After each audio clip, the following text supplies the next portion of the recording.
Hisia zetu zinahitaji ziweze kuangaliwa.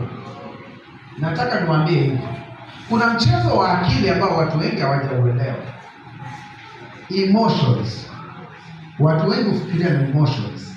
Emotions si vitu vizuri. Already nimesema when emotions are not governed by the spirit, zinafanyika anger. Na silence zitatawala pale kwa hiyo muda kama punishment. So unakuta watu wengi wanasema mimi nimemnyamazia. Hiyo ni punishment.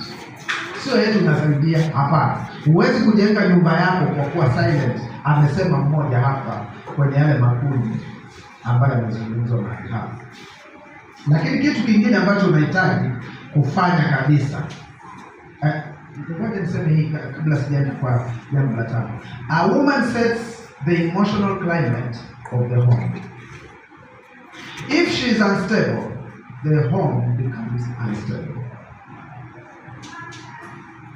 Na mimi niwaambie ndugu zangu, dada zangu ndio hapa.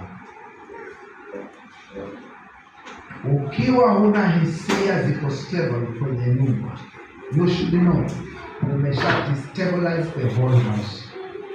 Haijalishi how strong and commanding your husband is, as long as wewe hauko stable katika emotions zako, nyumba hiyo itakuwa unstable. Mume hata awe msali, awe amesomea boxing, awe anaweza kufanya nini, nakwambia hivi, the house will be unstable. Emotions za mwanamke katika nyumba ni za muhimu sana. Number 5,